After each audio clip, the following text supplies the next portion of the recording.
Okay, so if like kind of we wanted to like have a really quick view as to like how ICD is like kind of being used, what we could do is we could create a new project. So what I'll do is I'll just call this zero test one, and I'll call this nationwide inpatient sample. So I then basically kind of click on OK. And I then would actually head up into tools and into the online search. So over here, what we have is we have actually Pubmed. So what I then can do is I then can have the search nationwide inpatient sample, only limited to the title or to the abstract, and then as well though go or national inpatient sample, because what happens is sometimes like kind of actually searchers they will actually basically use like kind of either one of those terms. So it's found basically 6,700 references. We then would actually click on OK. And what the literature review software is like actually doing is it's importing them only so that we can actually see like what the reference actually look like. So because we are like kind of importing almost like 7,000, it's like kind of so it's like so it's like kind of actually like kind of taking it's taking some like time. When we actually use like kind of those like when we use the term basically like limiting it to the title or the abstract, those are actually just common PubMed commands. So like kind of whatever you can type into the PubMed webpage, you can actually type in here and then hit search. So over here is like kind of some of the like kind of examples. You as well can like add things like and or. You as well can like add basically date ranges. You can look for like kind of like certain languages. So it really kind of just it like kind of just really basically depends on like kind of how like kind of in depth are you kind of wanting to. So it's and then at that point basically has like kind of pulled them in. It looks kind of what we're looking for. So we would then hit basically import into synthesis. So then now it's actually basically saying yes, it's okay to import those like 6,700 references into the literature review software. So the way that synthesis works is that we try to actually basically pull in a wider set of like data, and then at that point use the power of the software for like actually limiting what we're actually looking for. Of course, though, you aren't wanting to go basically too crazy and then like kind of import like 100,000 references. But if like kind of you're kind of importing like 10 to 20,000, even on a laptop, that's like kind of like 6 or 7 years old, it will like kind of actually still function like rather like kind of well. So we're like kind of actually using a laptop from about basically 2012. So it's probably about basically 8 years old already. And so it's like I'm pulling in. When it like actually pulls in these references, it will look to see whether we already have the reference in place. So you can import things from like kind of PubMed, Web of Science, Medline, other things, and the software will actually like, and the software will like then like kind of basically identify like kind of what are the references that you already have, and then so like then once that's done, all of these turn basically green, and we can actually return to the literature review software. So here it's actually showing how. So here it's actually showing like kind of how like kind of like how like kind of actually many references were actually basically pulled in. If we click on basically stats, we then can like kind of see like that we imported them from like kind of PubMed. It like and then like kind of shows the top journals. It shows the like top like mesh settings. The power of like synthesis is like kind of around the search. So if we just type in sepsis, we've found almost like 400 references. We then could like kind of actually click on a word cloud, and we can either have it by title or abstracts, and we can, and then we then can either like kind of increase the frequency, or we can actually decrease them. We as well could like actually click on certain words. So if we were to click on, like, let's say outcomes, and then we'll actually add that into our search for the title, and then now it's only showing like 126. If we can actually return to like kind of like only basically sepsis with the 400 references, we could hit on basically on topic clustering. And what topic clustering does is it will try to find, using an AI approach, like what are the topics that actually make up this. So like kind of with here, you then can see it's found ones that are actually related towards inpatient costs. And again, if we click on this, it then at that point will like, and then actually be like kind of, it will then actually filter like down, so that we then can actually basically see only on those actual like references.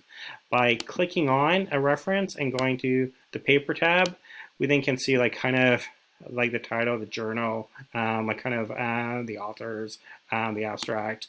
We can see how words are actually highlighted, and that's because it appears in the search. But as well, what you can do is you can actually go into project information, and that will actually kind of allow you to like kind of write up a project description, but as well to actually choose like kind of what are the words that you want to see highlighted in either the abstract or in the full like text.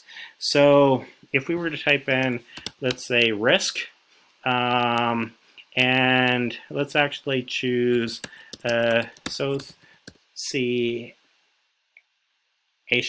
So if we then at that point click on a reference and we actually go back to the paper tab, we then will actually basically like kind of see words that are actually highlighted. So like here though, it's highlighting the word risk because that's what we actually had.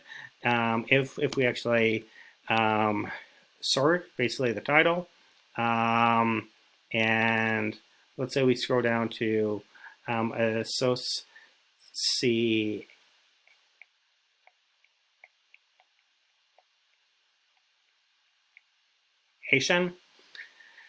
Well, like see like kind of all of like these like kind of words like highlighted as like kind of well. What we then can do is we can tag like kind of rows as well. So if we were to say we only want to look at basically title and sepsis, we then could like untag these rows by actually creating new like a new like column here. So let's go sepsis, and let's actually kind of change this to hypertension. So like kind of with this, it's now showing that there's 45 here, and if we click on this, we could kind of we then could kind of actually like kind of choose a column that we already have, and we could append to the existing values. So let's go hypertension again, and we click on OK, and it's really just asking whether we want to overwrite, or we're like kind of in this case just basically trying to append it. And then what we have is we have like kind of the column basically showing what we have. We can right click on this and we can go view chart enhance, and by doing chart view enhance, we then can like actually basically start to see how we have like kind of actually quantify this data. So for this, we'll turn off the show null values, and we're like kind of actually seeing and that there's actually basically like 60 papers that are 60 papers that are related towards sepsis, and 45 that are related towards hypertension. If we then actually kind of return, what we then could like do is we then could actually basically search for like kind of like, let's say BMC, and if we found papers that we wanted, we could then kind of just click on the download, button, and then what that will actually do is, and then we'll actually try to retrieve that full text paper, and it takes about 20 seconds of paper, and we're probably about 70% successful, but we're trying to improve that for actually receiving the full text. Again, once you have these papers in place, what you then can do is you then can kind of actually basically search basically the full text by going full text colon, and then let's say we go cohort because I saw that word. And as well, though, what it has done is it has actually highlighted that kind of word as well. For kind of doing inclusion exclusion. So if we were to have a paper that we wanted to include, papers that were only related towards sepsis. So one of the ways around this is to search the title and type in sepsis, because they were pretty sure. Then we're kind of actually pretty sure that that the paper is about that topic. And what we then would do is we then would actually just go in and we would kind of choose whether we want to include the paper or exclude it. And then what happens is whenever you make a choice, and then we'll then at that point kind of say whether the paper is included or excluded. And then we then could say either show all papers, or we could say only show our included abstracts, which will only show us what we have here. Or we can show our excluded ones. We don't have any right now. Or we can show the ones that we haven't yet basically classified yet. One more basically feature is around the project settings. So here though, you can head into your project description once more, and then you can add other information. You can choose which words you want to either highlight in the abstract or in the full text. You could include other extract, or you could include other exclusion reasons. So let's say we wanted to say excluded, and let's say we want to exclude any foreign language papers. We then would click on OK. And here as well, we then could add basically custom columns as well. So if we wanted to click on that and kind of say whether have a column that's important, so that we can actually basically type in what we want. We as well can kind of actually choose other, we then can choose basically other kind of things to check off. So if kind of we want to see what are all the papers that were basically duplicated, we then could click on this, or we could actually say display metadata as well. And the metadata will then kind of just it will then kind of just show other basic columns that are kind of imported through either Pubmed or through Web of Science that may provide other basic metadata. So here I'm scrolling across, and Pubmed includes kind of things like the it includes kind of the author the author kind of language kind of here.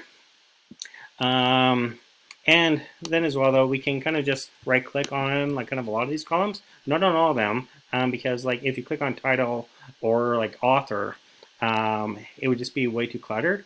But you then can kind of just go view chart enhance. So for here, we then kind of say, well, how many papers are actually how many papers are going to be how many papers are being published a year. And then here we're kind of actually close to about 1,000 papers a year using this data set, which is really about basically IMCD codes. We as well, because we actually kind of we're talking about basically IMCD, you then can see how in the you then can see kind of how in the abstract it's then saying whether it's using ICD-10 or ICD-9. So these are the type of things that we can kind of actually search for, and we can then actually basically kind of actually quantify it. So here we're kind of seeing that there's actually basically kind of 1,600 papers that are related towards ICD-10. We could do the same thing for basically 9. If we were to actually basically pull in the full text, we then could actually query that as well. And there's a lot more that's available in the software, but this was just kind of an overview. Great, thank you, bye.